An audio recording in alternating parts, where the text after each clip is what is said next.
நான் இதுக்கு முன்னாடி ஓட்டு போட போனப்பலாம் இவ்வளோ ஆர்வமாக கிளம்புனதில்ல. பட் இப்போ இவ்வளோ ஆர்வமாக கிளம்புறதுக்கு காரணம் என்னன்னு உங்களுக்கே தெரியும்னு நினைக்கிறேன். 75 ஹார்ஸ் சேலஞ்சில் இன்னைக்கு டே 52. இன்னைக்கு எலெக்ஷன் டே. ஸோ அதனால் காலையிலேயே கொஞ்சம் சீக்கிரமாக எழுந்து ஃப்ரெஷ் ஆகி முதல் வேலையாக ஓட்டு போட கிளம்பியாச்சு. நானும் சாண்டில் கலர் பேண்ட்டு ஒயிட் ஷர்ட்னு கிளம்பலாம் தான் நினச்சேன். பட் பட்ஜெட் கொஞ்சம் டைட்டாக இருந்ததுனால நார்மலாகவே கிளம்பிட்டேன். ஓட்டு போடுறதுக்கு போகிற வழி ஃபுல்லாகவே செம கூட்டமாக இருந்துச்சு. அண்ட் அதுவும் இல்லாமல் இதுக்கப்புறம் பைக்கில் போக முடியாதுன்னு சொல்லிட்டாங்க. ஸோ பைக்கை ஓரமாக பார்க் பண்ணிவிட்டு நடந்தே உள்ளே போயாச்சு. ஏதோ காலையிலே வந்ததுனால கூட்டம் கொஞ்சம் கம்மியாக இருந்தது. ஸோ அதனால் கொஞ்சம் சீக்கிரமாக ஓட்டு போட்டு வந்துட்டேன். அந்த மை வைக்கிறவங்க என்ன கோவத்தில் இருந்தாங்கன்னு தெரில. கொஞ்சமாக வைப்பாங்கன்னு பார்த்தா எடுத்து பூசி விட்டுட்டாங்க.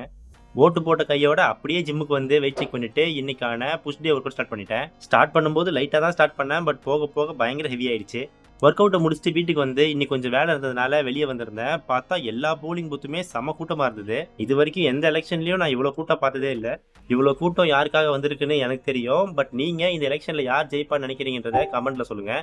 அண்ட் வந்த வேலையை முடிச்சுட்டு வீட்டுக்கு போய் கொஞ்ச நேரம் ரெஸ்ட் எடுத்ததுக்கு அப்புறமா மொட்டை மாடிலேயே பேலன்ஸ் இருக்க 10,000 ஸ்டெப்ஸையும் கம்ப்ளீட் பண்ணிட்டு கீழே வந்து படிக்க வேண்டிய 10 பேஜஸையும் படிச்சு முடிச்சிட்டேன். அண்ட் இன்னைக்கான டேவையும் சக்ஸஸ்ஃபுல்லாக கம்ப்ளீட் பண்ணியாச்சு.